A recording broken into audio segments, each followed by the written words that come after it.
When I first got diagnosed with this condition, the doctor told me that there's no medication and there's no known cure. And I'm the only one in Singapore that have this form of brain tumor, and it's more aggressive than any form of cancer that you know. I think many people will choose to just stop and call it a day because the tumor is growing and growing quite rapidly. But if we don't do the business, how are we going to feed the kids? And if nobody is providing the food, they will literally starve to death. And that is the condition of the kids in the mission field. So what I shared with Judith is, as long as I still have breath in me and strength, we will continue and we'll push on until the day I cannot get up. Then I guess that will be the end. There was one time where there was this child who was very hungry, went into the woods, started to dig up roots and ate the roots. And what happened was that kid had diarrhea until she died. When we received the news, I felt so bad. And I said to the principal after that, we will not stop feeding because we'll prepare the food so that they will not go hungry and will not starve to death. When the Lord first inspired Judith with this concept of starting Olivine, it was really foreign to us. We both don't know how to cook. And when we embarked on this, it's purely by faith that this business is for the purpose of funding the missions. And so we thank God for that, because for 17 years in the mission field, we never had to raise funds. And through this very small business, we managed to feed many kids and help many orphans and widows. There were a lot of uncertainty at that point of time, because we have business front that we have to take care, and also our family, Joel, plus the ministry. It was very difficult for me because Jason is my second husband, and deep inside my thought is always, what if my daughter have to lose a father for a second time? I may not know how to cope with it, because what if I have to face with being all alone again after, God has provided a restoration in my family. It was very difficult. It's a very strange thing. When you're going to die, somehow your body knows it. You know your time is coming. So if left with only that very short period of time, what was important to me is the kids. If I know that this is going to be the end of his life, the more I want to do my best in helping him to fulfill the call that God has in store for him, rather than so much thinking about myself or what is going to happen after he passed on and all that. I guess that was more what I focused on at that point of time.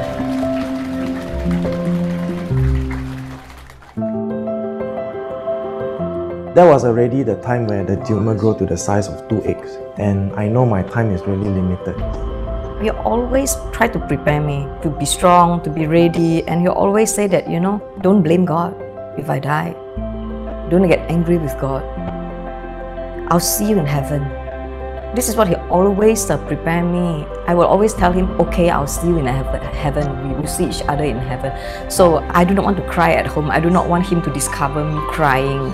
In the restaurant, it's always crowded, and there was one time I was so sad to the point that I do not know what to do anymore, and the only place that nobody can see me is when I'm facing my chiller. So I was just holding on to the door of my chiller, and I just cry there, and I just say that God have compassion on me. I'm not ready to lose my husband. My daughter is not ready to lose her father. So that was it. Suddenly, there was like a still small voice within me saying, I will heal you because of the tears of your wife. And I somehow went for a second surgery, and after the surgery, when I was recovering, there was one night where Jesus came again, and he just touched me right here and breathed a new breath of God into my nostrils, and today I'm healed. So even though I know I'm healed, technically speaking, the relapse rate is still 95%. So even if this cancer comes back again, if I have to die, I will die praising Him. And nothing changes the fact that He is God. Kau sudah menikmati kekudusan ini. Now I want you to bring that holiness back to the body of Christ. Sekarang aku mau I was once very broken, but the Lord restored me. And I would like to be the agent for Jesus Christ, to bring healing to those who need healing, to bring restoration to those who are broken. I thank God for the person He wants me to be, to help many people. Instead of taking a break and waiting to die, I decided I will maximize whatever time I have left and to try and help more children.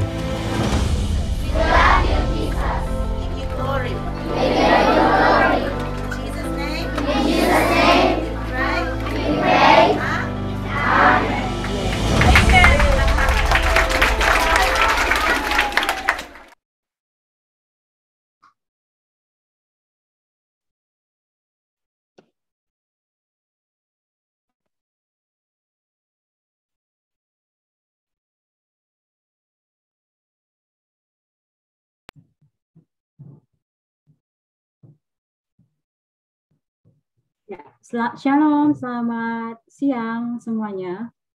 Ya, mari kita mau memberikan salam kepada teman-teman kita di kanan dan kiri, atas dan bawah. Shalom semuanya.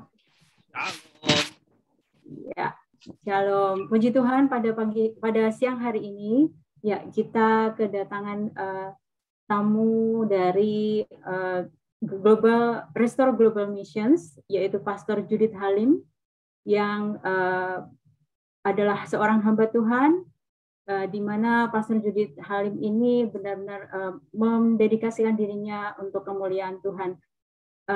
Kami mengucapkan terima kasih kepada Pastor Judith Halim yang pada saat ini bisa hadir, sehingga bisa memberikan khotbah pada hari ini. Dan kami juga mengucapkan terima kasih kepada teman-teman semua yang pada saat ini telah hadir. Dan perlu diketahui bahwa acara pada hari ini juga disiarkan di semua media sosial FKUKI. Jadi ada di FB, Instagram, dan juga di YouTube. Dan kami mau mengucapkan terima kasih kepada sponsor kita, Shengta International dan Sunway Healthcare, yang sampai pada 6 bulan ke depan memberkati acara ini, acara FKUKI, sehingga acara FKUKI ini dapat berjalan dengan baik. Mari kita saksikan bagaimana kiprah Pastor Judith Halim di Singapura, di mana Pastor Judith Halim ini juga melayani di Singapura, dan kami juga persilahkan Pastor Noah sebagai pembicara pada siang hari ini. Waktu dan tempat kami persilahkan. Ya. Terima kasih semuanya teman-teman yang sudah bergabung bersama kita di Zoom dan juga yang ada di YouTube. Dan ya, saya yakin sekali kita pasti akan sangat terberkati oleh ya hambanya Pastor Judith bersama kita saat ini. Tetapi sebelum kita mendengarkan sharing dari beliau, mari kita berdoa, dan setelah itu kita memuji Tuhan bersama, dan selanjutnya nanti Pastor Judith akan sharing kepada kita. Mari kita tenangkan hati kita berdoa untuk acara webinar pada sore hari ini. Oke, mari kita semuanya berdoa bersama. Bapa di surga, kami sungguh bersyukur buat waktu ini kami bisa berkumpul bersama-sama, baik yang ada di Malaysia, di Indonesia, ada di Singapura, tapi kami dapat berkumpul bersama-sama melalui Zoom ini dan melalui YouTube juga. Tuhan Yesus, kami berdoa kiranya pertemuan kami saat ini dapat memuliakan nama Tuhan. Kami berdoa buat hadirat Allah hadir, dapat kami rasakan dimanapun setiap kami berada di saat ini, Dan kami berdoa juga Roh Kudus leluasa berkarya dalam setiap hati, jiwa, pemikiran kami. Terima kasih Bapa. Di dalam nama Yesus Kristus kami mulai acara pertemuan, webinar di sore hari ini. Dalam nama Yesus. Amin. Amin. Mari kita memuji Tuhan bersama-sama dan saya serahkan buat Zoki.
Shalom semuanya, teman-teman.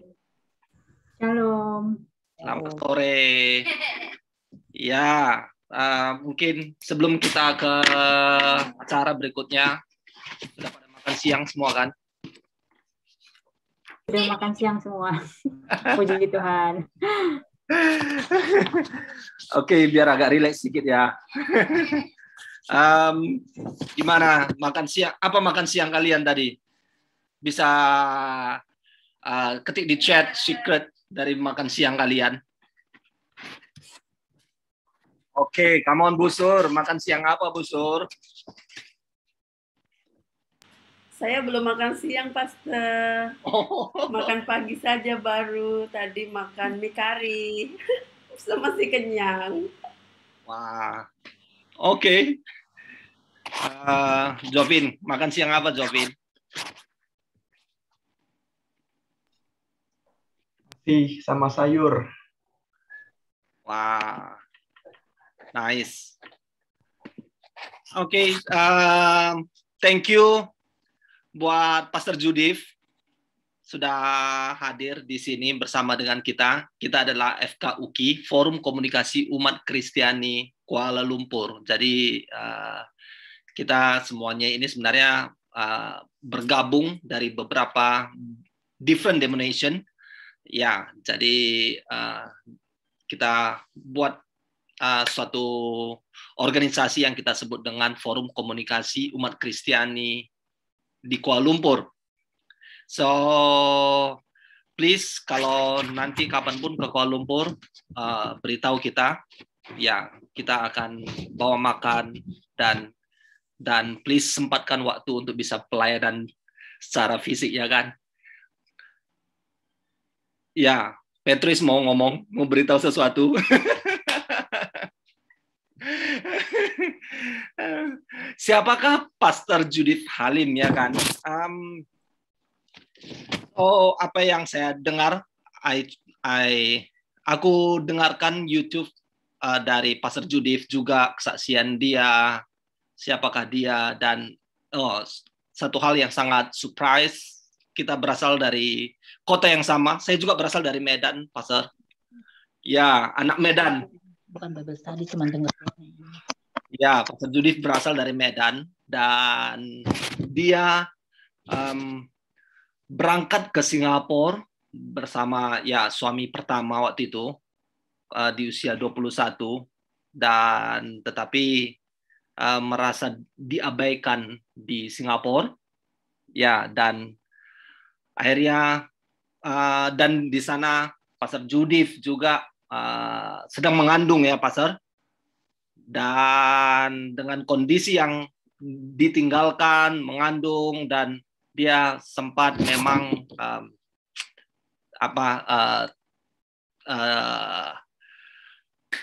berencana untuk bunuh diri. I heard that. Ya, tetapi puji Tuhan itu tidak terjadi karena ya Tuhan punya rancangan yang sangat real melalui Pastor Judith dan akhirnya dia menerima Yesus dan akhirnya juga dia mendedikasi hidupnya untuk pelayanan. Singkat story, akhirnya dia memulai sebuah restoran yang dikenal dengan restoran Olive Vine di Singapura bersama dengan suami kedua, is it, Pastor? Ya, dan dari situ bersamaan dengan menjalankan restoran dan juga dia membangun ya pelayanan yang disebut dengan Restore Global Missions. Ya, so Restore Global Missions ini banyak bergerak di bidang apa saya katakan humanitarian tentang bagaimana untuk membantu orang-orang yang kurang mampu, ya menyediakan pendidikan buat mereka, memberikan sembako, makanan di bidang kesehatan kepada anak-anak, seperti yang video tadi kita lihat dan semuanya. Pastor Judith bersama suami mengerjakan ini dari profit restoran. What is amazing story. Ya, apa yang dia hasilkan bukan tentang untuk membangun sekedar kualitas standar hidup, tetapi membangun tentang kehidupan orang-orang lain. So, dan beliau juga, Pastor Judith, mulai diundang dan berbicara di berbagai denominasi gereja dan juga negara-negara, termasuk di Methodist, Anglican, Presbyterian, Brethren, Assembly of God, ya. Dan hari ini dia berada bersama dengan kita, walaupun dengan Zoom ini. So teman-teman semuanya, mari kita simak tentang perjalanan, tentang apa isi yang akan disampaikan dari Pastor Judith. Dan feel free kalau ada pertanyaan apapun nantinya setelah dia sharing singkat dulu. Ya, so Pastor Judith, waktu dan tempatnya kami persilakan kepada Pastor. Terima kasih Pastor Noah. Rupanya sama-sama orang Medan. Yeay, why not semua kita beri tepuk tangan buat Pastor Judith. Terima kasih juga buat semuanya. Shalom ya, saya sangat senang pertama kali ada di sini. Tetapi kalau udah ketemu sama-sama Medan ya, itu seru, oke? Ya. Hari ini topik saya adalah fondasimu adalah takdirmu. Tetapi sebelum saya mulai, ayo sama-sama kita berdoa ya. Ayo, let us close our eyes and bow our head. Terima kasih Tuhan atas hadirat-Mu yang senantiasa bersama kami.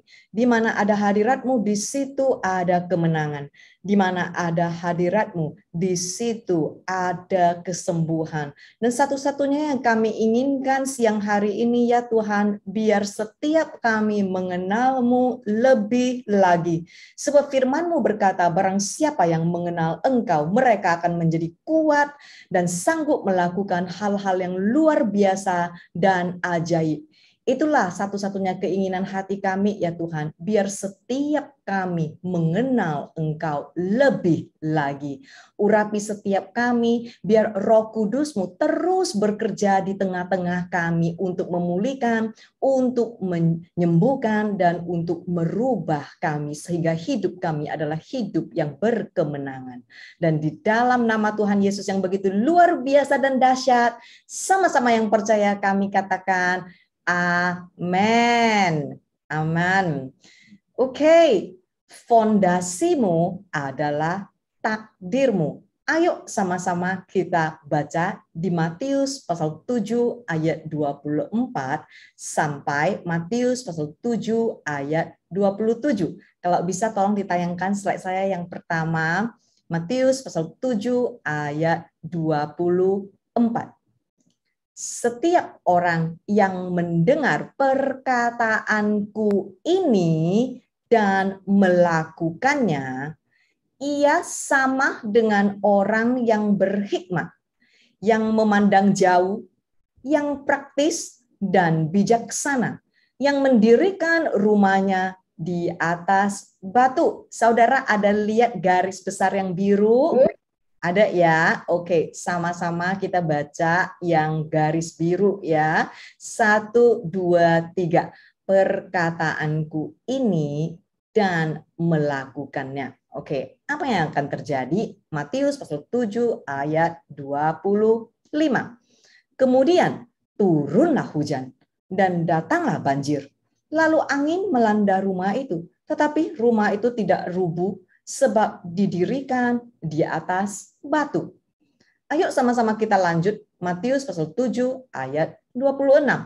Tetapi setiap orang yang mendengar perkataanku ini dan tidak melakukannya, ia sama dengan orang yang bodoh yang mendirikan rumahnya di atas pasir. Ayo sama-sama kita baca lagi ya, di mana saudara berada, yang biru itu. Ayo 1, 2, 3.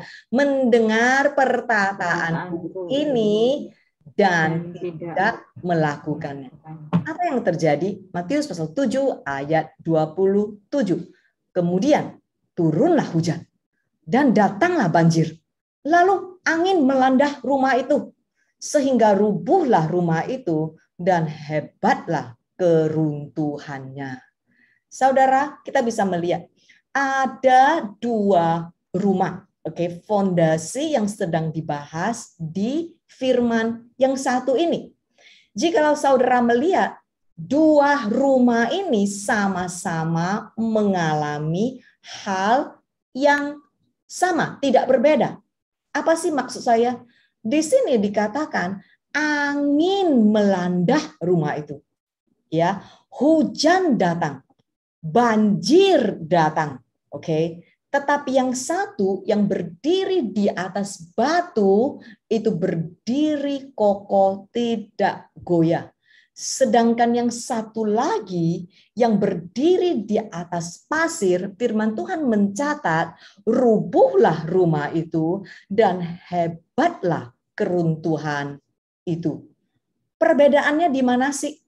Perbedaannya adalah tentang satu, setelah mereka mendengar firman Tuhan, mereka memilih untuk melakukannya, yaitu tindakan ketaatan. Amin. Dibandingkan yang satu lagi yang dibangun di atas pasir adalah pada saat mereka mendengar firman Tuhan, mereka memilih untuk tidak taat, yaitu tidak melakukannya. Oke. Tidak taat itu sama dengan pemberontak. Oke. Dan di 1 Samuel pasal 15 ayat 23, firman Tuhan berkata, pemberontak, yaitu orang yang tidak taat, sama dengan dosa sihir. Oke. Nah, sekarang saya mau bertanya ya. Kalau yang mau jawab langsung unmute, oke? Biar lebih seru, oke? Biar kita bisa interaction, oke? Saya mau tanya ya. Apakah saudara setuju mau itu Kristen atau enggak Kristen, tetap kita mempunyai masalah selagi kaki kita masih menginjak di bumi ini? Iya atau tidak? Ayo jawab. Ya. Puji Tuhan, setidaknya kita ada di satu halaman ya. Oke. Atau mungkin ada yang berpikir seperti ini. Pastor, aku ini Kristen ya. Kalau aku ini Kristen, artinya hidupku harus mulus-mulus, lancar-lancar, lurus-lurus, pokoknya serba gitu. Oke. Jadi pokoknya hidupku harus bebas masalah. Ada nggak yang di sini berpikir seperti ini? Tidak. Tidak. Puji Tuhan, kayaknya aku udah boleh pulang deh. Oke. Atau mungkin saudara berpikir seperti ini. Kena penyakit. Hah? Enggak deh. Aku kan Kristen. Kalau namanya aku Kristen itu artinya aku enggak boleh kena penyakit. Ya, pokoknya aku enggak bisa deh kena penyakit. Saudara, tolong deh. Kalau begitu, semua Kristen hidup 500 tahun dong. Kalau begitu pikiran saudara, di rumah sakit itu enggak ada Kristen dong. Oke, jadi kita harus berada di halaman yang sama. Oke. Halaman yang sama itu adalah mau saudara percaya atau tidak, mau saudara setuju atau tidak, mau saudara terima atau enggak terima, selagi kaki kita masih nginjak kecuali saudara udah di awan, oke? Kaki kita kalau masih nginjak di bumi ini artinya saudara dan saya tidak terluput dari masalah kehidupan. Yang setuju katakan amin. Amin. Amin ya. Amin. Oke. Nah, masalahnya di mana? Oke.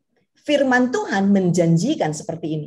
Jikalau engkau memiliki iman seukuran biji sesawi, engkau akan sanggup memindahkan gunung-gunungmu. Iya kan? Itu ada di firman Tuhan kan? Oke, apa sih maksudnya engkau akan sanggup memindahkan gunung-gunungmu? Artinya semua tantangan kehidupanmu, engkau sanggup memindahkannya. Oke, saya mau bertanya ya. Biji sesawi itu kecil banget kan, kecil banget ya. Oke, ya. Ini usia saya udah hampir gocap. Oke, udah hampir 50, jadi udah nggak bisa, pokoknya gimana pun udah nggak bisa kelihatan. Oke, ya. Saya mau bertanya. Nah, di sini siapa yang berkata iman seukuran biji sesawi? Aku punya kok. Ayo, siapa yang berkata aku punya iman seukuran biji sesawi? Ayo. Punya atau enggak? Iya atau enggak? Belum. Hah? Jawabannya seharusnya iya. Oke, ya. Oke, saya kasih kesempatan sekali lagi. Oke. Ini biji sesawi loh, masa nggak punya? Oke, ya saya ulangi sekali lagi ya, kesempatan sekali lagi. Saudara dan aku punya nggak, bisa nggak memiliki iman seukuran biji sesawi? Bisa nggak? Bisa. Ya. Puji Tuhan, bisa. Bisa ya. Amin ya. Amin ya. Dalam anugerah. Amin. Amin. Dalam nama Tuhan. Amin. Melihat Tuhan pasti bisa. Amin. Oke, saudara lihat ya. Kenyataannya seperti apa? Kenyataannya begini. Firman Tuhan menjanjikan, jikalau engkau mempunyai iman seukuran biji sesawi, mau seberapa gede gunung kita, artinya masalah kehidupan kita, engkau akan sanggup memindahkannya. Oke, ya. Ini adalah kenyataan ya. Kita melihat firman Tuhan, oh, firman Tuhan ngomongnya begitu, ya. Seukuran biji sesawi, aku punya kok. Tapi kok kenapa gunungku nggak pindah-pindah? Gua aja yang pindah. Yang pindahnya aku terus, gunungku tetap masih ada di depanku. Gimana aku pindah pun, itu tetap gunungku ada. Ini adalah suatu kenyataan yang banyak sekali Kristen sedang menghadapi. Jelas-jelas firman Tuhan berkata engkau adalah umat yang lebih dari pemenang, ya. Tetapi kenyataannya kok nggak menang-menang. Oke. Masalahnya di mana? Hari ini khususnya kita mau mempelajari bagaimana saudara dan saya akan memiliki iman seukuran biji sesawi sehingga gunung-gunung saudara dan saya bisa dipindahkan. Amin. Amin. Oke. Setiap kali saya sewaktu habis kesaksian, ya tadi sudah sudah di sharing sedikit dari Pastor Nua ya, kehidupan saya ya, anak Medan ya, 28 tahun yang lalu menikah dengan orang Singapura, dibawa ke Singapura. Oke. Setelah itu ditinggalin waktu saya usianya cuma 21 tahun. Ditinggalin dalam kondisi apa? Dalam kondisi anak saya masih bayi, ya, belum sebulan. Di rumah sakit nggak bisa dikeluarkan. Kenapa? Karena anak saya jantungnya bocor 3 lubang, otaknya rusak, dan anak saya adalah Down syndrome. Saudara tahu ya Down syndrome ya, seperti anak cacat gitu. Saya ditinggalin di dalam kondisi yang sangat terpuruk. Waktu itu saya nggak bisa bahasa Inggris, nggak bisa bahasa Mandarin, bahasa Medan nah paling pinter, oke, dan Hokkien ya. Tidak punya uang, tidak punya saudara, tidak punya teman, tidak punya siapa-siapa, cuma punya anak yang sakit, oke. Tetapi puji Tuhan, Tuhan sendiri yang menyembuhkan saya. Tuhan juga menyembuhkan anak saya. Anak saya hari ini udah usia 27 tahun dan dia sudah bekerja. Ya, dan kehidupan saya dipulihkan, semua kemuliaan saya berikan kepada Tuhan yang begitu luar biasa. Oke, jadi setiap kali sewaktu saya memberikan kesaksian seperti ini, sewaktu saya turun dari mimbar, pasti ada jemaat yang bertanya 2 pertanyaan. Pertanyaan pertama adalah begini, Pastor, boleh nggak Pastor tumpang tangan? Oke, tumpang tangan, biar imanmu ditransfer ke aku.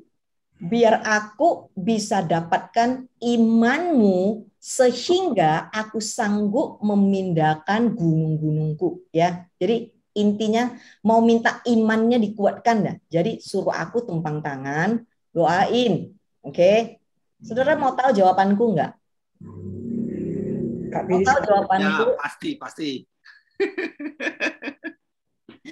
Jawabanku adalah, halo, iman nggak bisa ditransfer ya, kirain duit. Bukan duit ya. Kalau di Malaysia saya nggak tahu pakai apa. Kalau di Singapura itu penau pela. Ada nggak di situ? Oke ya.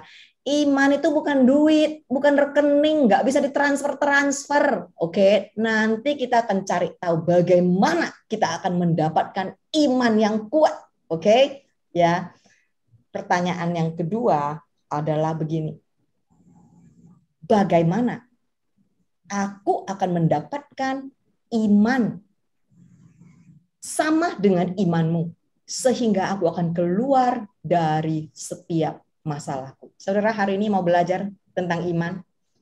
Amin. Mau ya? Oke, kalau saudara mau belajar tentang iman, saudara harus cari tahu dulu di mana iman saudara saat ini, momen ini.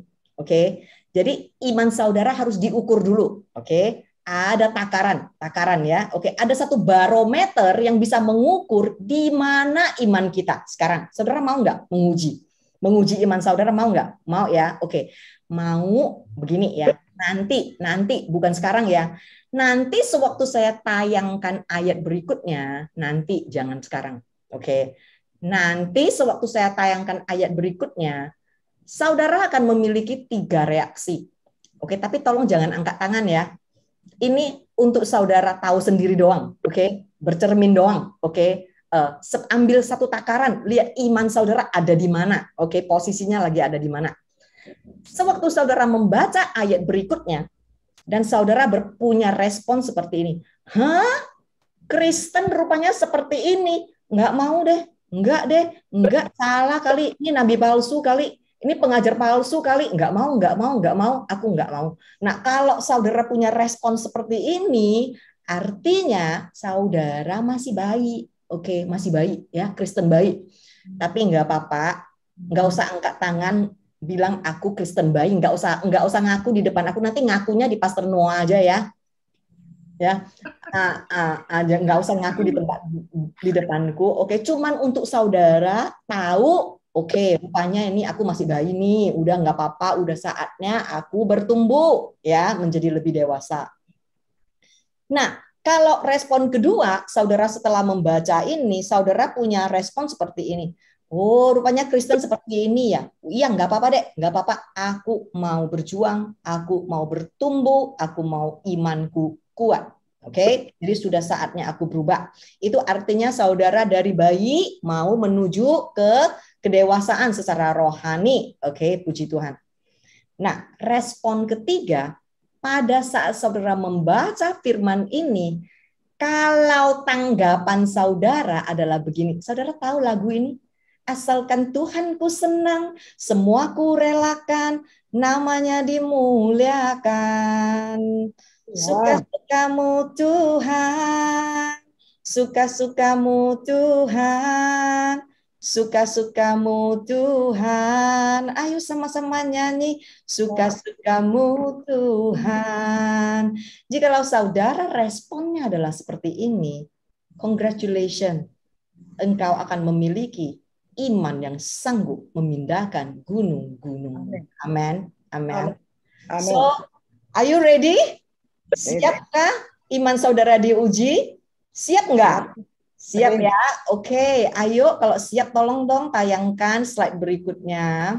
Ayo sama-sama kita baca dimanapun saudara berada. Ayo kita baca Yakobus pasal slide berikutnya. Yakobus pasal 1 ayat 12. Berbahagialah, makmur secara rohani dan disukai oleh Tuhan orang yang teguh dalam pencobaan dan bertahan dalam godaan. Sebab apabila ia sudah tahan uji dan telah disetujui, artinya lulus ujian, ia akan menerima mahkota kehidupan yang dijanjikan Tuhan kepada barang siapa yang mengasihi Dia. Oke, ayo sama-sama kita ulangin ya, baca yang garis biru itu. 1, 2, 3. Tahan uji dan telah disetujui lulus ujian ya. Oke. Nah, saudara, semua kita sekolah kan? Sekolah nggak? Sekolah. Sekolah ya. Oke. Nah, waktu kita sekolah, kalau kita ujian gagal, oke, nggak lulus, oke, apa yang terjadi? Ya kembali lagi. Uji lagi kan? Betul nggak? Iya. Betul ya? Oke. Nah, saudara, di firman ini ada dua bagian. Yang bagian pertama adalah tahan uji. Oke. Artinya ujian itu kita harus tahan diuji baru kita bisa lulus ujian. Ya, jadi ada dua bagian ya. Oke. Tadi saya udah bertanya kalau ujian, ambil ujian, gagal ujian. Tadi ada satu ibu-ibu yang jawab, uji lagi dong. Ya? Iya, diulang lagi. Betul. Betul ya?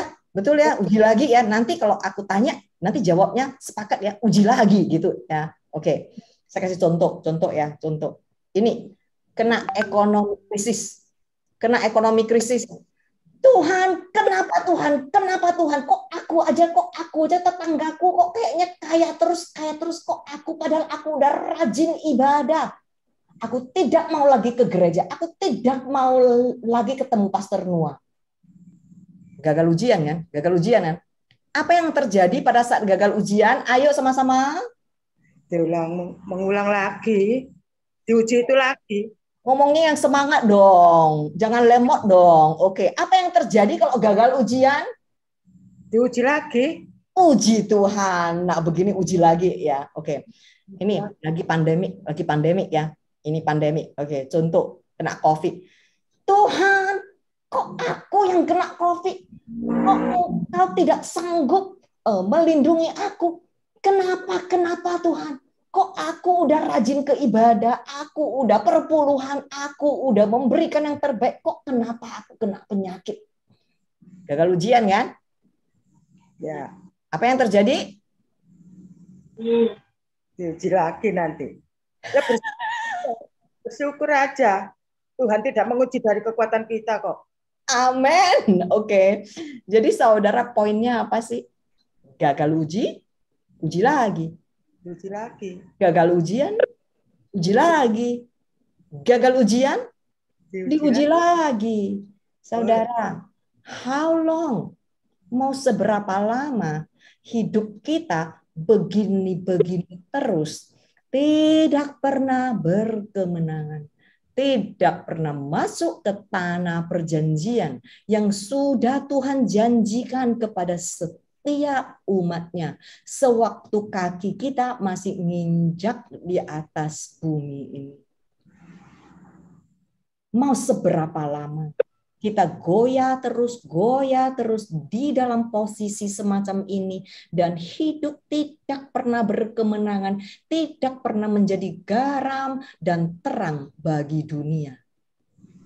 Oke, jadi solusinya apa? Ayo sama-sama kita gali bagaimana kita bisa hidup berkemenangan. Dari mana datangnya iman? Pendengaran akan firman Tuhan. Oke, ini ibunya pinter banget ya. Oke. Iman datang dari pendengaran dan pendengaran akan firman Tuhan. Betul? Betul ya? Menurut saudara, kenapa diulangin 2 kali? Iman datang dari pendengaran dan pendengaran akan firman Tuhan. Kenapa 2 kali? Ayo, ada yang mau jawab? Sesuatu yang penting. Oke, sesuatu yang penting. Puji Tuhan. Ada lagi yang lain yang mau menjawab? Bagaimana, Bu? Bagaimana tadi? Oke. Di firman Tuhan berkata, kita kan mau belajar iman nih kan? Kita mau mendapatkan iman yang bisa memindahkan gunung-gunung kita, betul ya. Jadi kita harus cari tahu dulu. Tadi saya udah jelaskan iman nggak bisa ditransfer ya, bukan duit ya. Oke, jadi dari mana datangkah iman? Firman Tuhan berkata, iman datang cuman dari pendengaran dan pendengaran akan firman Tuhan. Ya, setuju ya. Nah, pertanyaan saya, kenapa diulangin 2 kali? pendengaran, dan pendengaran akan firman Tuhan. Kenapa diulangin 2 kali? Oke, tadi ada satu ibu yang menjawab karena penting, iya betul. Oke, ada lagi satu lagi jawabannya, ada lagi. Ayo, siapa yang mau jawab? Tuhan, kita harus mentaati firman Tuhan dan mempercayai firman Tuhan. Pasti iman kita kuat. Oke, ya, dengar ya. Oke. Kenapa diulangin 2 kali? Iman datang dari pendengaran dan pendengaran akan firman Tuhan. Jikalau saudara belajar bahasa Ibrani, jikalau saudara belajar bahasa awal-awal, yang pertama itu pendengaran, yang kedua itu di bahasa Ibraninya adalah shema. Apa sih shema? Shema itu adalah sewaktu Imam Kudus berkhotbah dan mengajarkan orang-orang Israel, Imam Kudus ini akan berkata, Shema Israel, Adonai Elohenu, Adonai Echad. Artinya, anak-anak Israel, sewaktu engkau mendengar, engkau harus taat, sebab Allah Tuhan kita adalah satu. Jadi sebetulnya jikalau saudara belajar bahasa Ibrani, iman datang dari mendengarkan dan melakukan apa yang engkau dengar. Saya ulangin sekali lagi ya. Iman nggak bisa ditransfer. Iman nggak ada jalan singkat. Iman cuma bisa datang pada saat engkau mendengarkan firman Tuhan. Dan apa yang engkau dengarkan, engkau lakukan. Engkau sedang mendirikan rumahmu di atas batu. Angin melanda, hujan datang, badai datang, gelombang kehidupan, penyakit, semua masalah kehidupan akan datang, tetapi rumahmu adalah rumah yang tidak akan goyah, akan berdiri kokoh. Amin. Tetapi pada saat engkau mendengarkan firman Tuhan, engkau tidak melakukannya, engkau akan goyah, dan pada saat angin melanda, badai datang, firman Tuhan mencatat, rubuhlah rumahmu dan hebatlah keruntuhannya. Ayo sama-sama kita lihat ayat berikutnya. Yakobus pasal 2 ayat 17. Demikian juga halnya dengan iman. Jika iman itu tidak disertai perbuatan ketaatan. Slide sebelumnya, Yakobus pasal 2 ayat 17. Setelahnya, enggak ada ya? Oke, nggak apa-apa, saya baca aja ya. Yakobus pasal 2 ayat 17. Demikian juga halnya dengan iman. Jika iman itu tidak disertai perbuatan-perbuatan ketaatan, maka iman itu pada hakikatnya tidak berfungsi dan adalah mati. Masalahnya di mana? Saya boleh tanya, di Kuala Lumpur, waktu kalian membaca Alkitab, itu Alkitab versi bahasa Indonesia ya? Ya, bukan? Masalahnya ada terjadi pengenceran di versi Alkitab. Di versi Alkitab berhentinya di perbuatan, titik. Ya. Jadi sewaktu orang-orang membaca, mereka bingung. Ini perbuatan apa ya? Ya. Saudara, perbuatan di sini tidak ada hubungannya dengan perbuatan baik. Tidak ada hubungannya dengan, contoh saya suka memberi makan kepada anak-anak miskin, janda-janda, ya, anak yatim piatu, tetapi yang dikatakan di Yakobus di sini enggak ada hubungannya dengan perbuatan bakti sosial ataupun perbuatan baik. Yang dijelaskan Yakobus di sini juga enggak ada hubungannya dengan perbuatan pelayanan. Contoh, aku ini usher di gereja, aku ini pemain musik, aku ini AV team. Semua itu baik, tetapi Yakobus tidak sedang menjelaskan perbuatan-perbuatan semacam itu. Sedangkan yang dijelaskan Yakobus adalah perbuatan-perbuatan ketaatan. Ya. Ayo kita lanjutkan. Yakobus pasal 2 ayat 20. Hai manusia yang bebal, maukah engkau mengakui sekarang bahwa iman tanpa perbuatan adalah iman yang kosong? Sebelumnya, ayat sebelumnya, Yakobus pasal 2 ayat 20. Enggak ada juga? Adalah. Masa enggak ada juga? Ada, Pastor Judith. Oke, nggak apa-apa saya baca aja ya. Oke, Yakobus pasal 2 ayat 20. Hai manusia yang bebal, yang kurang rohani, maukah engkau mengakui sekarang bahwa iman tanpa perbuatan adalah iman kosong? Nah, perbuatan apa di sini? Oke, banyak orang salah sangka di sini dikirain perbuatan baik. Oke, perbuatan baik tidak akan menyelamatkan kita. Oke. Ya, di sini orang berkira ini adalah perbuatan pelayanan. Oke, saudara jangan salah sangka ya. Saya nggak pernah melihat orang yang mati-matian cinta sama Tuhan tidak melayani, nggak pernah. Tapi saya sudah banyak sekali melihat orang yang melayani belum tentu hidupnya benar. Oke, ya. Ayo sama-sama kita cari tahu dari firman Tuhan perbuatan semacam apa sih yang Yakobus katakan. Ayo kita tayangkan Yakobus pasal 2 ayat 21. Oke, ini pasti ada. Oke, ya. Bukankah Abraham, bapa kita, dibenarkan karena perbuatan-perbuatannya? Nah, perbuatan apa ini? Ketaatan yang terbukti. Ketika ia mempersembahkan Ishak, anaknya, di atas mezbah. Saudara tahu kan cerita tentang Abraham dan Ishak? Oke, ini saya ceritakan sedikit ya, tetapi saya ganti jadi kata-kata modern. Oke, Abraham bawa anaknya Ishak. Oke, 3 hari dari tempat di mana dia tinggal menuju ke Gunung Moria. Oke, si Ishak ini bertanya kepada papanya, "Pak, di mana korban penyembelihan?" Oke. Abraham liatin anaknya. Ini aku mau jawab apa ya? Oke. Abraham jawabin anaknya begini. Tuhan akan menyediakan. Tetapi Ishak yang diikat. Setelah diikat, Ishak ditaruh di atas batu. Dan Abraham mengeluarkan pedangnya dan mau membunuh Ishak.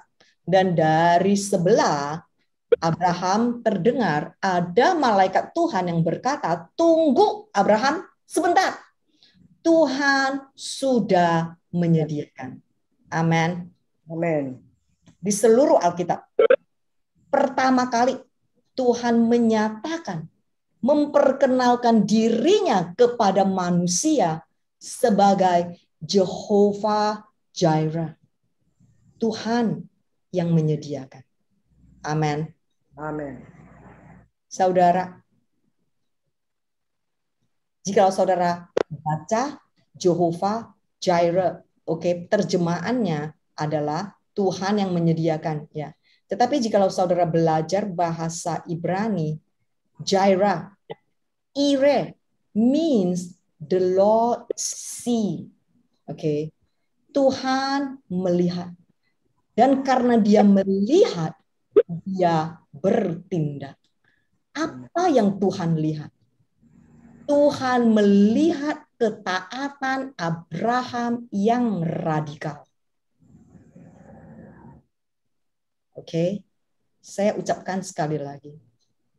Saudara, jikalau engkau mau Tuhan memperlihatkan dirinya sebagai Jehovah Ireh di kehidupanmu, ketaatanmu harus radikal, bukan logika. Sebab logikamu akan memisahkan dirimu sendiri daripada ketaatanmu dan ketergantunganmu dan kepercayaanmu terhadap Tuhan.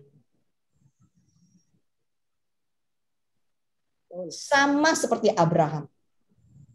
Ishak adalah segala-galanya buat Abraham.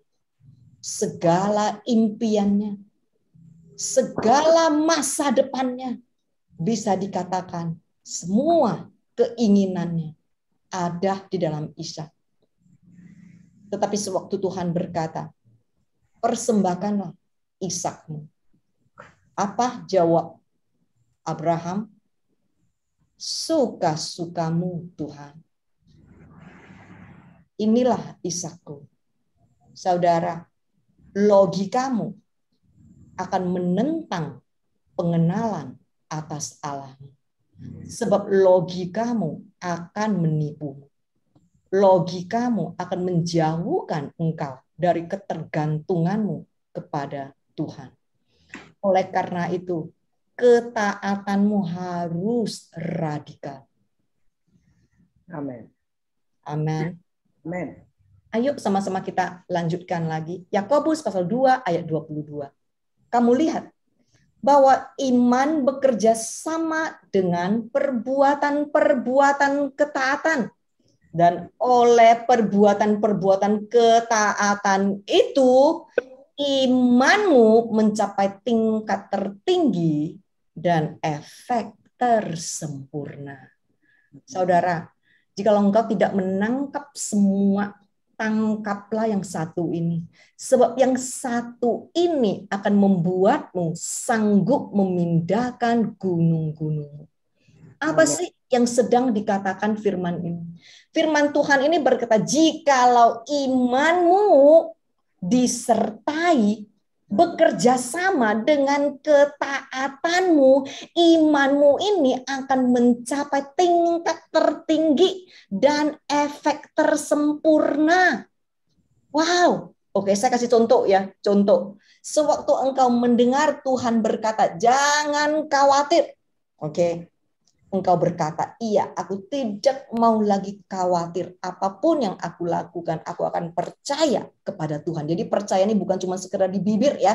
Percaya itu artinya taat, bersandar, dan yakin. Jika kita belum taat, kita belum percaya. Jika kita belum bersandar, kita belum percaya. Jika kita belum yakin, kita belum percaya. Oke. Jadi pada saat kita mendengar satu kata Tuhan dan kita melakukannya, disitulah kita mendapatkan iman seukur biji sesawi yang akan memindahkan gunung-gunung kita.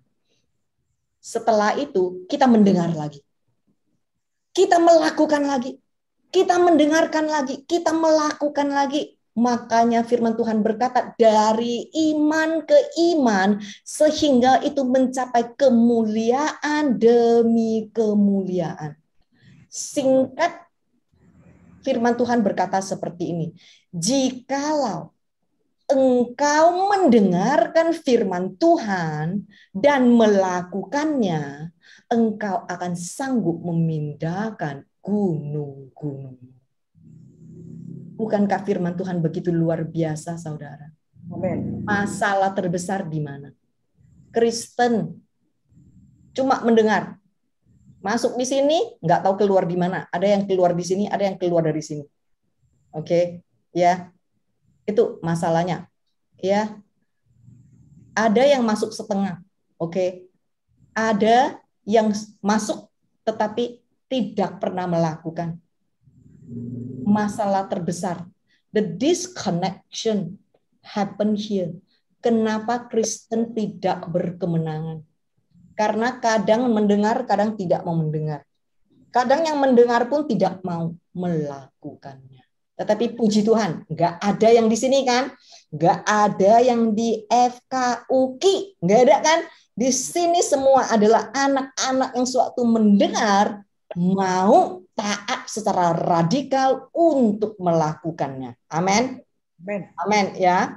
Oke. Ayo sama-sama kita lanjutkan Yakobus pasal 1 ayat 22. Tetapi hendaklah kamu menjadi pelaku firman. Artinya taat.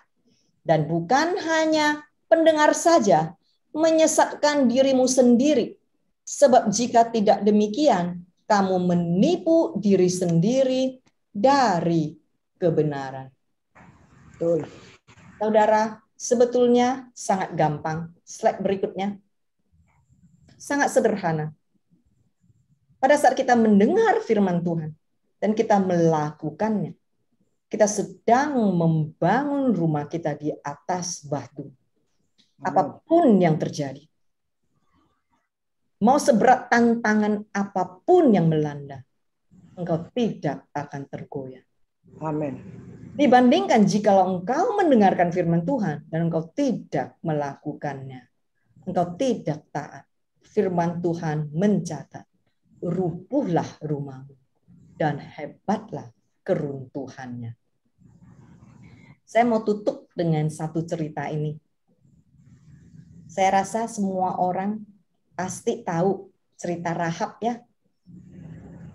Di Alkitab, Rahab adalah seorang pelacur dan Rahab menolong 2 pengintai. Ya, saudara coba simak baik-baik perbincangan di antara Rahab dengan 2 pengintai. Rahab berkata kepada 2 pengintai ini, "Yo Adonai, Allahmu mengeluarkanmu dari tanah Mesir dengan membelah Laut Merah." Allahmu memberikan bangsamu kemenangan demi kemenangan di setiap pertempuranmu. Allahmu. Bangsa kami mendengar bangsamu mau mendatangi kami dan menjajahi bangsa kami. Setiap kami yang ada di Kanaan ketakutan. Hati kami meleleh. Tidak ada satu di antara kami yang berani melawan. Sebab kami tahu ini adalah pertempuran di antara Allahmu dengan bangsaku. Bukan di antara bangsamu dengan bangsaku. Setiap kami ketakutan. Saudara, setiap kami sewaktu itu tercatat 3.000 kepala keluarga di tanah Kanaan. Enggak termasuk anak-anak, istri, semua ya. Cuman kakak kepala keluarga 3.000. Saudara, 3.000 orang mendengar hal yang sama. Cuman satu Rahab. Pada saat dia mendengar, dia memilih secara radikal untuk melakukan apa yang dia dengar. Artinya dia bersedia untuk berkorban. Dia bersedia bahkan untuk mati. Apa yang terjadi, saudara? Sama seperti hari-hari begini. Ribuan orang, jutaan orang, minggu demi minggu ke gereja, ibadah, lewat Zoom online, mendengar hal yang sama. Tetapi hari ini, sewaktu saudara mendengar firman ini, apakah sama dengan Rahab, saudara akan memilih secara radikal dan berkata, aku mulai hari ini akan taat mati-matian kepada apa yang aku dengar, yaitu firman Tuhan. Apa yang terjadi di kehidupan Rahab? Setiap kita tahu firman Tuhan mencatat seisi rumah tangga Rahab diselamatkan. Dan Rahab menjadi nenek moyang raja terhebat yang tercatat di Israel, yaitu Raja Daud. Saudara, sewaktu Rahab mendengar dan dia melakukan dengan ketaatan secara radikal, dia mengubah takdirnya yang dari seorang pelacur menjadi nenek moyang raja terhebat di Israel.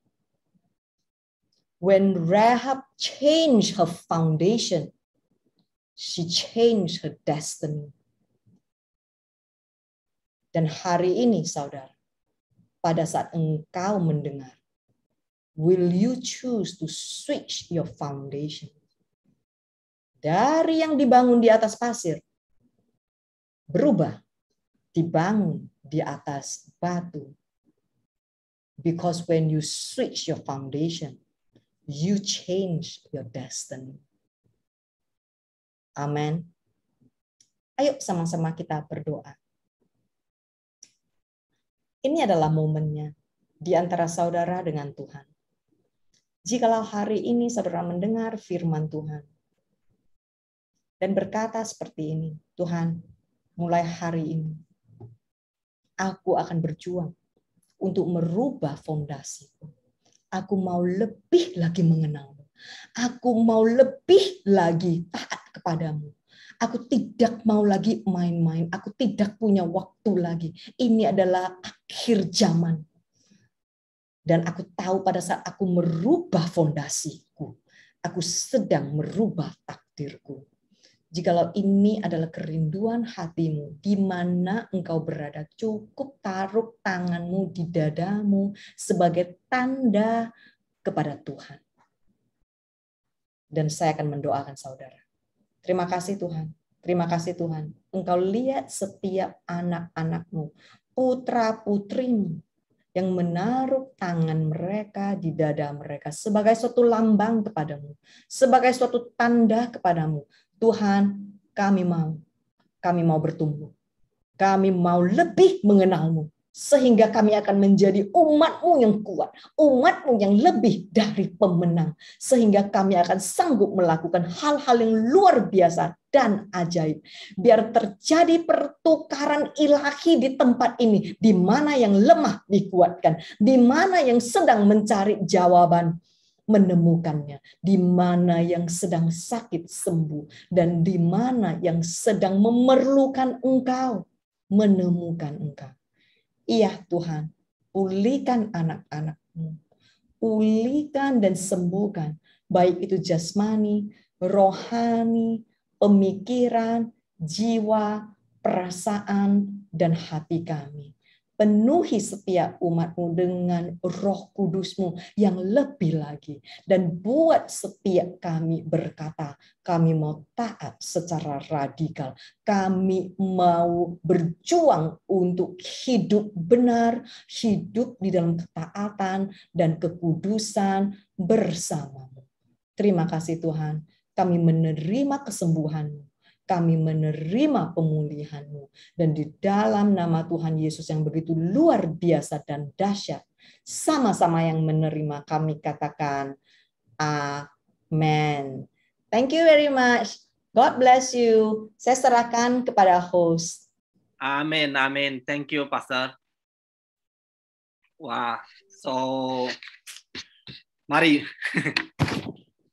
Ini nggak hanya sekedar taat, tetapi betul-betul radikal. Ya, so teman-teman semuanya yang ada di sini, saudara bisa bertanya apa saja, termasuk ya anything yang saudara ingin tanyakan. Apakah saudara punya momen di mana menyikapi sesuatu, kondisi kehidupan, bisa saja saudara pertanyakan saat ini. Ya, sebelum kita akan nanti akhiri Zoom meeting kita ini. So, saudara diberkati lewat sharing dari Pastor Judith.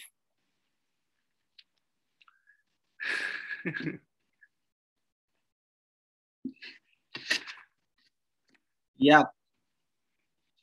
Oke, so kalian bisa langsung unmute mic dan bertanya ya. Atau bisa ketik di chat juga. Saya mau nanya, Pastor Judith. Jadi tadi Pastor Judith tadi bilang kalau perbuatan itu bukan memberikan kepada orang-orang miskin atau memberikan kepada orang-orang yang membutuhkan, tetapi justru perbuatan itu adalah taat kepada Tuhan. Itu apa bisa dikatakan taat secara psikologi. Jadi setelah kita mendengar firman Tuhan, lalu misalnya seperti kata Pastor Judith, kita tidak perlu khawatir. Jadi ada damai sejahtera dalam hati kita. Apakah secara psikologi yang ketaatan yang dimaksud Pastor Judith itu saja? Ya. Oke, mungkin saya kasih satu contoh. Ya, kasih satu contoh. Oke, tentang suami saya. Ya, suami saya kena kanker otak. Ya, dan kanker otak ini begitu langka dan dokter bilang pasti mati. Oke, ya. Kalau kita itu divonis kena kanker otak dan dokter bilang pasti mati, saya rasa kebanyakan reaksi kita tawar hati, ya, gelisah, ketakutan, ya, dan pasti berbagai macam. Oke, ya. Apa yang firman Tuhan katakan? Firman Tuhan berkata kepada suamiku, jikalau setiap kita hidup adalah untuk Kristus, jikalau kita mati adalah beruntung. Jadi setiap hari berjuang melawan kanker selama 10 tahun. Darah akan keluar dari hidung, keluar dari telinga. Sewaktu kita gosok gigi, kita ludah. Yang kita ludah kan odol warna putih kan. Yang dia ludah itu merah, darah. Setelah itu ada gumpalan darah. Setiap hari engkau melihat cermin, melihat kondisi badanmu semakin melemah. Darah keluar. Selalu ada suara intimidasi yang berkata, di mana Tuhan? Engkau melayani Tuhan, tetapi Tuhanmu bahkan tidak sanggup menyembuhkanmu. Itu adalah kenyataan kan? Betul? Yang kita lihat kan? Tetapi apa kata firman Tuhan? Firman Tuhan berkata dia adalah Immanuel. Artinya dia tidak pernah meninggalkan kita. Dia tidak pernah membiarkan kita. Kita punya pilihan. Kita mau memilih apa yang kita lihat secara logika, atau kita mau memilih sesuai mutlak secara radikal terhadap firman Tuhan. Di situ saudara dan saya harus membuat suatu keputusan tegas. Mengerti maksud saya? Engkau mau memilih intimidasi yang akan terus dilemparkan dari dunia ini setiap hari, atau engkau akan memilih apa yang dilemparkan oleh firman Tuhan? Sebetulnya pilihan ada di tangan kita. Oke. Apa yang suami saya pilih?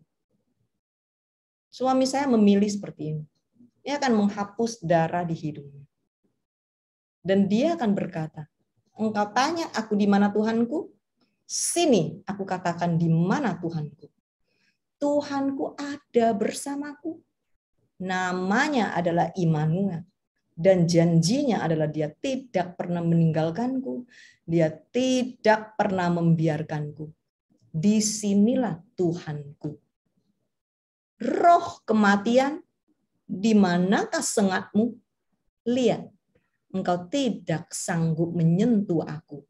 Sebab aku berdiri kokoh di atas firman Tuhan yang tidak tergoncangkan. Amin. Saudara, firman Tuhan berkata, segala sesuatu yang akan digoncangkan, akan terjadi goncangan. Heaven and earth will pass away. Langit dan bumi akan lenyap. But the word of God will last forever. Cuman firman Tuhan satu-satunya yang tidak akan lenyap. Okay. Everything that can be shaken will be shaken. Semua yang akan digoncangkan akan tergoncang. Satu-satunya yang tidak tergoncangkan adalah firman Tuhan. Situasimu dan situasiku yang ada di dunia ini semua adalah temporal, sementara doang. Engkau mau percaya mutlak kepada semua yang temporal, atau engkau mau memilih untuk percaya kepada yang mutlak? Hari ini engkau melihat bunga yang betapa indah. It's gone tomorrow. Besok enggak ada lagi. Engkau mau memilih apa yang matamu yang melihat, yang cuman sekedar temporal, atau engkau mau memilih satu-satunya yang dikatakan tidak akan pernah berubah, sebab dia sama dulu, sekarang, dan selamanya, dan dia tidak pernah tergoncangkan. Itulah Yesus Kristus, yaitu firman Tuhan. Amin. Jadi bukan cuman positive thinking, psikolog seperti otaknya dicuci gitu, bukan. Oke. But it's about when you look at Jesus Christ. Who is Christ? The Word of God. Yesus Kristus adalah firman Tuhan. Engkau tidak bisa menyentuh Yesus Kristus, tapi engkau bisa menyentuh firman Tuhan. Engkau bisa membaca firman Tuhan. So it's about time to come back to the Word of God, to be serious with the Word of God, and to be led by the Word of God, satu-satunya yang tidak akan tergoncang. Semoga jawaban ini memberi manfaat. Thank you very much. Terima kasih, Pastor. Apa kalau bertanya lagi boleh? Boleh dong. Sebetulnya boleh, enggaknya harus tanya Pastor Noah. Boleh ya, Pastor Noah? Aku cuman kayak kebanyakan tanya nih nanti. Semua pun tanyai selagi Pastor Judith masih ada waktu. Isis, karena ntar aku ganti apa yang barusan saya dengar dari Pastor Judith tentang radikal, tentang keputusan itu dari bagian dari kehidupan yang sudah Pastor Judith jalani menurut saya. Ya, karena aku dengarkan kesaksian Pastor Judith di YouTube. Ya, bisa dibilang itu di luar dari logika untuk melihat seorang wanita yang demikian bisa carry on life dengan beban yang demikian lah menurut saya.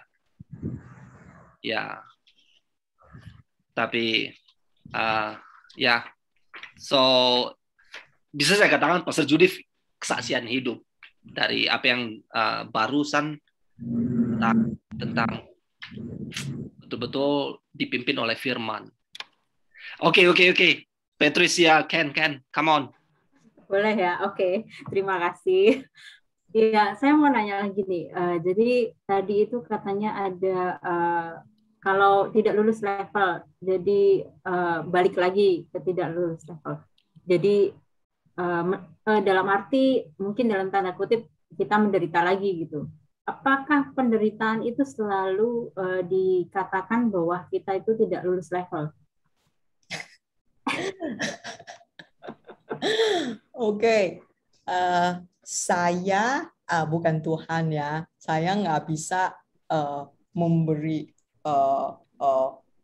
conclusion. Oke, kalau menderita itu apakah pasti sedang di tes Tuhan, atau ada juga orang yang menderita karena konsekuensi dari pilihan mereka atau kelakuan mereka yang buruk, ya. Tetapi yang saya tahu adalah satu hal, sesuai dengan firman Tuhan, yang kita mau selalu bertolak belakang dengan yang Tuhan mau. Yang kita mau hidup lancar, mulus, lurus. Yang Tuhan mau setiap kita harus dewasa secara rohani. Nah, anak yang mau dewasa, there is a growing pain. Setuju atau tidak? Ngerti maksud saya? Nah, jadi jawaban saya nggak bisa mengambil kesimpulan semua orang menderita karena melalui ujian. Oke, I cannot say that, karena banyak sekali orang menderita karena kelakuan mereka masing-masing. Karena mereka memilih yang salah, karena konsekuensi lah. Oke, ya, rampok bank dimasukkan penjara. Ya, masa itu dites Tuhan? Enggak dong, ya, you understand what I'm saying, ya. Terus jual narkoba, terus dimasukkan penjara, masa itu dites Tuhan? Enggak dong, itu kelakuan mereka sendiri, ya. Tetapi, saudara, I just want to encourage you. Nah, firman Tuhan berkata, jalan ke surga itu sempit dan sesak. Saya ulangi sekali lagi ya. Jalan ke surga itu sempit dan sesak. PR-ku cari itu ada di mana di firman Tuhan. Baca sekali lagi, baca sekali lagi, baca sekali lagi. Tetapi jangan takut. Kenapa saya berkata jangan takut? Tuhan adalah Maha Pengasih. Dia adalah Allah Bapa kita yang begitu mengasihi kita. Jikalau sudah diterapkan di firman Tuhan, pasti dia sudah memampukan kita. Oleh karena itu dia memberikan kepada setiap kita Roh Kudus untuk menolong kita. Jadi, apa yang bisa kita lakukan? Kalau kita pintar, kita datang di hadapan Tuhan, ini yang harusnya kita minta.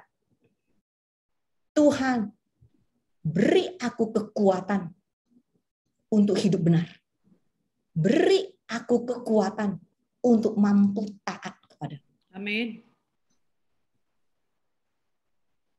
Roh Kudus, tolong aku, insyafkan hatiku, biar aku Oke, apa itu Kalau yang masih marah, suka tersinggung, masih ngerokok, masih judi, masih itu satu persatu diberesin. Nggak ada waktu lagi. Ini benar-benar akhir zaman. Oke, contoh kalau yang masih suka marah, Roh Kudus tolong aku, buat aku mau taat, insyafkan hati aku, tolong aku biar aku tidak lagi suka marah-marah, suka lagi tabokin istrinya, oke, suka lagi judi. Oke, suka lagi narkoba, oke, atau yang khawatir terus. Tolong aku biar aku tidak lagi khawatir terus, tetapi aku memilih untuk taat kepadamu. Kalau kita pintar, kita nggak lagi minta yang macam-macam, tapi kita akan minta semua yang akan membuat kita sanggup taat kepada Tuhan, sanggup hidup benar, sanggup hidup di dalam kekudusan sesuai dengan firman-Nya. Sebab firman Tuhan berkata, jikalau engkau kejar terus kerajaan Allah dan kebenarannya, semua yang lain yang engkau perlukan akan ditambahkan kepadamu. Amin. Jadi fokus kita jangan salah. Cari dulu yang di sini. Yang lain-lainnya akan ditambahkan. Banyak sekali orang cari salah, carinya ke sono, makanya nggak ketemu. Setelah nggak ketemu kecewa, setelah kecewa apa? Tawar hati. Jadi di sini nggak dapat, di situ juga nggak dapat. Semoga jawaban ini bermanfaat. Terima kasih Pastor Judith. Sebenarnya mau tanya lagi tapi nggak enak, tapi nggak apa-apa, kasih kesempatan yang lain. Saya kasih maksudnya kesempatan yang lain aja. Nanti kalau nggak ada baru saya lagi. Tapi luar biasa jawabannya. Sebetulnya Sister Patricia, saya tahu pertanyaan memang keluar dari sis ya, tapi ini seperti representatif. Banyak yang mau tanya seperti ini mungkin, tapi ada yang nggak berani, ada yang malu. Oke, jadi ini wakil. Ya, tapi kalau saya sendiri nggak enak juga. Nanti mungkin ada pertanyaan yang lain. Asik. Oke.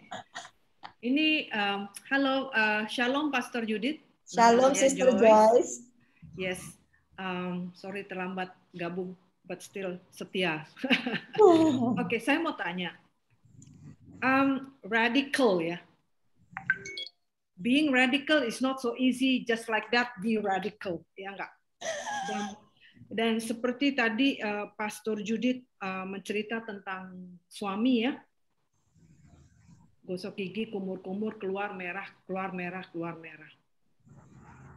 Orang kadang bilang it's easier said than done. Ya, percaya Tuhan, jadi pelaku Tuhan.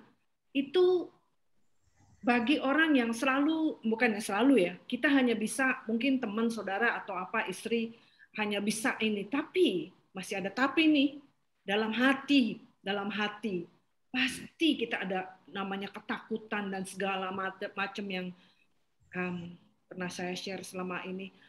Toxic thoughts itu luar biasa loh, mengendalikan kita. Jadi yang namanya radical inilah yang harus jadi yang khotbah nggak khotbahin nanya nih. Jadi radikal ini harus betul-betul kita tuh 360 derajat kali, kalau bisa lebih dari 360 derajat ya enggak. Jadi it's not easy gitu loh, karena cobaan-cobaan tuh makin banyak, itu si setan tuh banyak sekali gitu loh, apalagi dengan yang sakit penyakit kan. ya kan? Sakit sudah bertahun-tahun tidak sembuh-sembuh. Tuhan, kapan saya nih sembuhnya, ya kan? Jadi how radical we should be gitu loh. How radical we should be, and how faith and fear. Yang jelas kadang-kadang timbangan tuh begini terus kan, kayak berat badan naik turun gitu kan. Kita udah diet gitu kan ceritanya, diet kita udah radikal, naik gini, oke kita berat badan turun. Totalnya makanan enak datang lagi, godaan banyak lagi, datang lagi. Akhirnya fear kita makin tinggi daripada kita punya faith. Trust and obey, faith. Nah itu how radical gitu kan? Karena it's not easy, tapi memang betul easier said than done. How to overcome this situation? Okay, I think this is a very good question. Okay, yeah. How? Okay, I want to give you 4 langkah. Okay, ya. Langkah pertama adalah, banyak sekali orang berpikir seperti ini.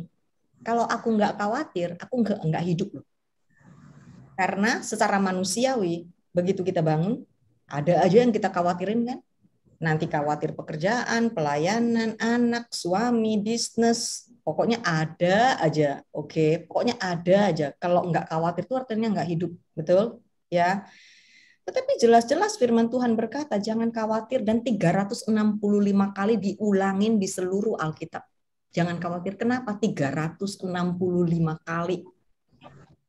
Ya. So, the question is it even possible to live a worry-free life? The answer is this. Ini sesuai dengan firman Tuhan ya. If you want to take a radical obedience, fear and faith cannot coexist. Bagaimana kita tahu kita itu beriman? The barometer is fear and faith nggak bisa berjalan bareng. If you have fear means you don't have faith. It's just as simple as that. You see? Yeah. And worry and trust nggak bisa berjalan bareng. How do you know if you trust God? If you still worry means you don't trust. It's sederhana. Actually, firman Tuhan sangat sederhana. Manusia itu merumitkan segalanya. Nah, makanya orang bilang pintar, ya udahlah jangan kepinteran. Ya, manusia itu merumitkan segalanya. Itu yang pertama. Yang kedua, I just want to share with all of you, everything that I share is not just theory. Like what Pastor Noah sudah jelaskan, I've been through it. I've walked through it, and it is proven it can be done. Yeah, I've been to hell and back, and I know what works. And trust me, it is harder if we are not. Memang seperti tadi Sister Joyce berkata, sangat susah untuk taat, sangat susah. Ngomong itu gampang, tetapi percayalah, lebih susah lagi kalau kita tidak. Beneran, lebih susah lagi kalau kita tidak. Yang ketiga, practice make perfect. Pernah dengar? Ya. Practice make perfect. Artinya apa sih? Jadikanlah, terapkanlah pola ketaatan secara radikal kepada Tuhan menjadi kebiasaan. Ya, sewaktu engkau mau merubah 180 degree, itu perlu perjuangan, ya, perlu perjuangan, ya. Ya, waktu pertama itu ya benar-benar perlu perjuangan, perlu ditahankan. But when you are there, it is really become easier. Jadi kalau dipraktekkan terus, akan ada suatu masa it become your second nature. Let the word of God change you. not the world change you. Ngerti ya maksudku ya? Ini yang ketiga. Ya, so practice make perfect. Oke, keep practicing. Contoh saya kasih contoh ya. Untuk orang yang suka marah. Oke, untuk orang yang suka marah. How do you change radically? Ini adalah suatu kenyataan loh. Kadang kita nggak mau marah tapi di dalam itu emosi sekali, betul? Ya, ya. Dulu karena aku sangat kepahitan, aku itu jadi pemarah. Aku kecil begini ya. Dulu bukan sekarang udah bertobat, oke ya. Dulu ini badanku yang sekecil ini, kalau aku lagi marah aku bisa angkat itu TV. TV sekarang sama TV dulu beda ya. TV sekarang itu nggak ada kotaknya di belakang, itu flat. Yang dulu itu kotaknya itu gede ya. Kalau lagi marah aku bisa angkat itu TV, aku bisa banting. Oke. Wow. How do I change that? Oke. Every day, setiap hari aku datang kepada di hadirat Tuhan. Tuhan, aku nggak mau lagi begini. Roh Kudus mampukan aku, insafkan aku, matikan kedaginganku, matikan kemarahanku setiap hari. Setiap hari. Bukan berarti aku doa sekali, besok langsung keluar sayap jadi malaikat. Enggak. Oke? Ya. Doanya seberapa banyak? Oke, hari ini berjuang. Oke, pokoknya kalau bisa lewatin hari ini tanpa emosian, udah bersyukur deh, bersyukur. Oke, ya. Besok mulai lagi. Doa sampai enggak emosian. Lusa mulai lagi sampai enggak emosian. Oke, you see, one day, satu hari menjadi 1 minggu. 1 minggu menjadi 1 bulan. 1 bulan menjadi 1 tahun. 1 tahun menjadi 20 tahun. It become your second nature, but you have to take it daily. Matikan kedaginganmu. Radikal. Oke. Ya, itu yang ketiga. Practice make perfect. You have to keep practicing and keep asking the Holy Spirit to empower you. Mampukan engkau di dalam kedaginganmu, perjuanganmu sendiri pasti engkau akan gagal. Tetapi di situlah Tuhan berjanji dia tidak akan meninggalkanmu, dia akan menolong. Oke, ya, asalkan engkau mau bertobat, asalkan engkau mau berubah. Oke. Yang keempat, ini adalah yang paling susah ya. Tadi our dear sister say it very correctly. Apalagi kalau udah menghadapi penyakit tiap hari, kondisi badan menurun. Oke. How do we counter that? Fokus kita. Oke. Kalau fokus kita, aku harus sembuh. Pokoknya aku harus sembuh. Pokoknya aku harus sembuh. Kalau fokus kita di situ, oke. Pasti sembuh. Pasti sembuh. Nanti kalau nggak sembuh ya stres. You see? Kalau nggak sembuh, makanya jadi tawar hati, jadi kecewa. Oke, ya. I want to share with you. Oke. Ayo sama-sama kita belajar. Banyak sekali Kristen depresi, tawar hati, kecewa, murtad, karena di dalam sistem mereka, ini terutama yang kena sakit, kena penyakit ya, di sistem mereka selalu bertanya, what if? Yeah. What if? Bagaimana jika aku tidak sembuh? Bagaimana jika aku kena penyakit? Bagaimana jika aku mati? Bagaimana jika what if? What if? What if? Every time when you hear what if, you doing. Tawar hati. Every time when you hear what if, you jadi ketakutan. You jadi gelisah. Okay. Let us learn from Shadrach, Meshach, and Abednego. Apa yang terjadi? Sewaktu Shadrach, Meshach, dan Abednego mau dilemparkan di perapian yang 7 kali lebih panas daripada yang biasa karena kemarahan Raja Nebukadnezar. Apa yang mereka katakan? Aku percaya Tuhan yang kami sembah pasti akan melepaskan kami. Amin.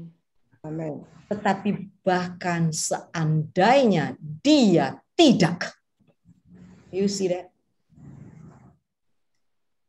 Kunci kemenangan terletak di sini.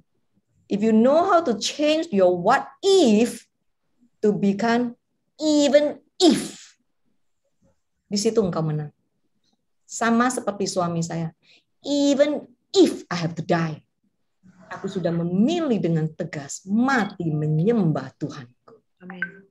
Oleh karena itu, roh kematian engkau bahkan tidak sanggup menyentuh aku. That is next level, friends. Jangan berhenti di level if. What if? Jangan berhenti di level aku pasti harus sembuh. Aku pasti harus sembuh. Aku pasti harus sembuh. Kesembuhan milik Tuhan. Kemenangan milik kita. Semoga jawaban ini bermanfaat. Thank you very much. Betul sekali, Pastor. Kita tuh kebanyakan what if. Begitu saya melepaskan what if, oh amazing God. Amazing God, the peace in the heart yang control the mind is jauh lebih besar daripada what if. Karena memang what if-nya itulah yang membawa kita kehilangan kita punya faith ya. Karena kebanyakan what if. Jadi ini saya mencoba turn my crisis into Christ. Pernah saya share juga bahwa put my problems into a purpose. Saya coba juga share nih. Assurance sama Tuhan itu pasti, ya kan? Preminya pasti, preminya gampang, faith. Kalau insurance bayar, insurance kita punya health insurance kita bayar premi kan? Kalau sama Tuhan preminya cuma faith, karena dia certain in uncertainty. Maria juga pernah share, kita berdua pernah share mengenai itu ya Mar ya, apa ketakutan, do not worry ya Mar. Iya, ini aku juga mau tanya sama Pastor Yudit sekarang nih. Sorry. Pastor, you have time? Iya, aku mau tanya, boleh nggak? Lanjut Mar. Iya. Sama Pastor Noah. Boleh apa enggak? Boleh nggak tanya MC? Oke, Pastor, sampai jam berapa Pastor bisa ada waktu ini? Ini satu lagi pertanyaan terakhir, karena nanti berikutnya aku ada ibadah lagi. Oke. Come on, Maria. Oke, Pastor Yudit. Nah, saya Maria. Saya mau tanya, waktu tahun 2019 kemarin, rata-rata teman-teman yang di sini tahu saya kena cancer. Saya sembuh. Februari saya dinyatakan cancer, Agustus sudah dinyatakan sembuh, udah 6 kali kemo. Waktu saya sakit, saya pikirannya mau sembuh. Tapi setelah saya sembuh, pikiran saya kemana-mana gitu. Kok saya sih? Terus kalau saya lihat temen gitu, aduh enaknya tuh temen, mereka tuh nggak sakit kayak saya. Saya tuh kayak merasa tuh hidup saya berubah. Nggak sama lagi kayak dulu gitu. Wajar nggak sih kalau saya masih merasa takut gitu? Soalnya saya nih, it not nice kalau udah dengar, oh kamu kena cancer, oh kamu harus kemo. Kemo itu kemo berat. Nah, wajar nggak sih kalau saya masih merasa, aduh takut gitu? Ya, pasti semua manusia pasti merasakan takut mati. Tapi sekarang saya udah nggak takut mati. Kematian buat saya proses ketemu Tuhan. Tapi kan kita sakit dipakai Tuhan untuk dipanggil melalui sakit atau melalui apa gitu. Nah, proses sakit ini yang kadang-kadang suka saya nggak terima gitu loh. Jadi sekarang ini saya masih, Tuhan itu kan misteri, saya udah nggak nanya lagi kok kenapa gue yang sakit, kenapa. Tapi untuk melihat kenyataan yang udah saya lewati, saya masih rasa, aduh, takut gitu, takut balik lagi, takut itu sangat ganggu. Kadang-kadang mengganggu hari-hari saya, mengganggu tidur saya gitu. Itu wajar nggak sih? Okay. What you can do is setiap kali kalau ketakutan itu datang, you can counter it. Okay, ya, you can counter it with the word of God. Keluarkan pedangmu. Okay, pedangmu, pedang rohanimu, yaitu firman Tuhan. Oke. Sudah saatnya umat Tuhan bertempur. Sudah saatnya take out your sword of the Spirit, which is the word of God, and charge and fight the devil. Jangan lagi cuman duduk dan dihantam terus. Sudah waktunya umat-umat Tuhan bangkit dan berdiri kokoh di atas firman Tuhan. Oke. Sangat sederhana. For your case, Sister Maria, waktu ketakutan datang, what can you do? Take out your sword. I will not fear, for the Lord my God is for me. Who can be against me? What else can you do? The Lord has not given me the spirit of fear, but of power, of love, and of sound mind. Ngerti maksudku? Ngerti maksud saya? Setiap kali ketakutan datang, okay? I will not fear. For if God is for me, who can be against me? Setiap kali ketakutan datang, what can you do? The Lord has not given me the spirit of fear, but of power, of love, and sound mind. Seberapa banyak kali engkau harus melawan? Sesering kali ketakutan melanda, sesering kali itulah harus lawan sampai menang. Disitulah sesuai dengan firman Tuhan, kita tawankan pikiran kita dan perasaan kita di dalam ketaatan akan firman Tuhan. Lawan sampai engkau menang. Oke, saya kasih contoh. Dulu saya tak punya uang, sehari cuma tidur 2 jam. Dari pagi harus kerja, harus sekolah, harus bikin kue, harus kerja 2. Ya, capek sekali. Anak saya sakit. Ini badan sakit, ya. Di hati juga sakit. Nggak ada tenaga lagi. What do I do? Do I go into bitterness? I can. I have a choice. Do I become angry? I can. Okay, I have the right? Do I become fearful? I can. Okay, but this is how I choose. This is what I do. I keep fighting it. And how do I fight it? This is what I say. The joy of the Lord is my strength. Sukacita Tuhan adalah kekuatanku. The joy of the Lord is my strength. The joy of the Lord is my strength. Seberapa banyak kali aku berkata seperti ini. Sesering kali, sesering kelemahan menghantamku. Sesering kekecewaan menghantamku. Jikalau sehari aku harus perkatakan itu 500 kali untuk bertempur di dalam diri aku akan katakan itu. Sampai sukacita Tuhan beneran datang dari dalam dan keluar dari dalam. Dan sukacita Tuhan itu menjadi kekuatanku. Cukup buat aku melewati 1 hari itu. 1 hari itu. Besok ulang lagi. Besok ulang lagi. Besok ulang lagi. Seperti yang tadi saya katakan, 1 hari tidak lagi takut, menjadi 2 hari tidak lagi takut. 2 hari tidak takut, menjadi 1 minggu tidak takut. Menjadi 1 bulan tidak takut. Menjadi 1 tahun tidak takut. Disitulah pertempuranmu. Pertempuranmu dari sini sampai sini. Oke? Medan peperangan kita di mana sih? Medan peperangan kita nggak jauh-jauh. Nggak ada di langit 3. Oke? Medan peperangan kita sederhana. How you think and how you feel. Sebatas dari sini sampai sini. Jika engkau mau menang di sini. Sampai di sini. Cara engkau berpikir, cara engkau merasa. If you can menang atas ini, you menang atas everything. Semoga jawaban ini bermanfaat. Terima kasih, Pastor Judith. Can I pray for you? Can I pray for you? Boleh saya berdoa buat Sister Maria? Iya. Ya. Yuk, sama-sama kita topangkan tangan buat Sister Maria. Sister Maria, can you release to God? Tell God yourself.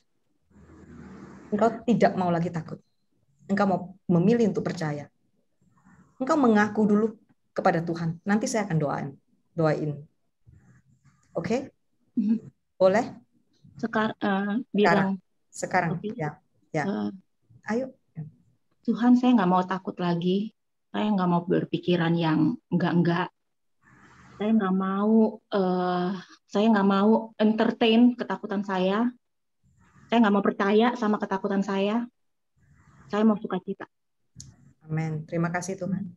Ya Tuhan, sembuhkan Tuhan. Sembuhkan ya Tuhan.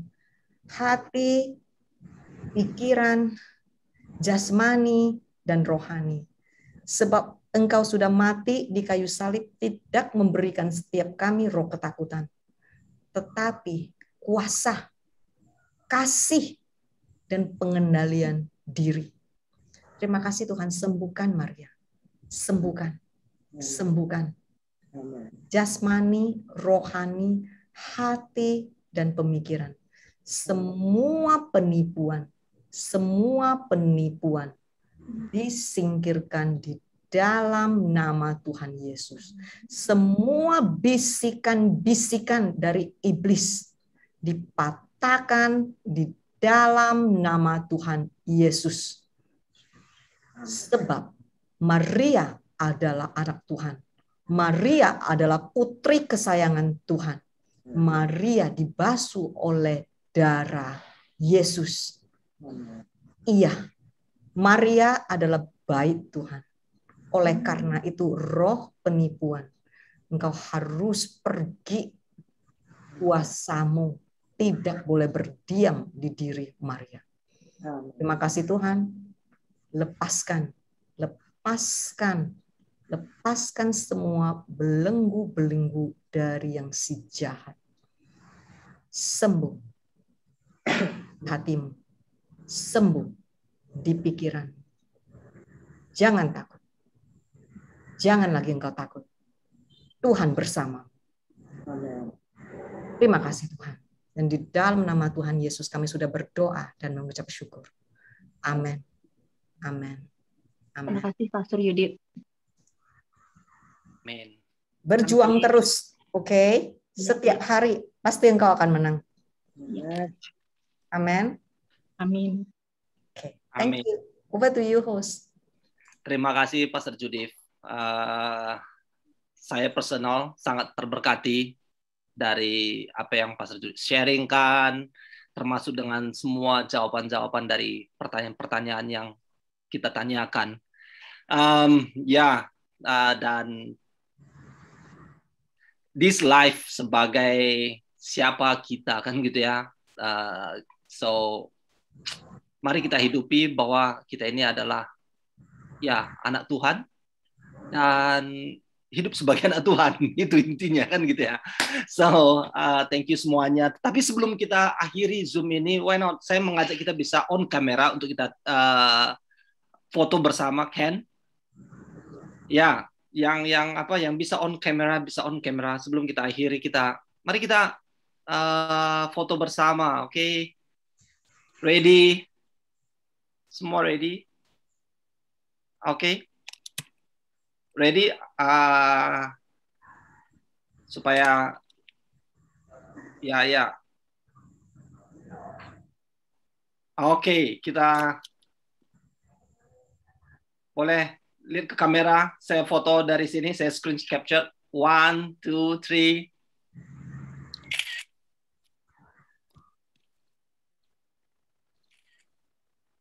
Oke, one more time. Action apa ya? I don't know. Action gini. Oke, ready? 1, 2. Nice. Thank you semuanya. Mari kita akhiri doa. Ya, kita akhiri dengan doa. Mari kita tenangkan hati, kita berdoa bersama-sama. Tuhan, kami bersyukur buat waktu ini. Begitu waktu yang sangat berharga buat kami untuk berkumpul, memuji Tuhan, menyembah Tuhan, fellowship bersama-sama, dan mendengarkan sharing dari Pastor Judith.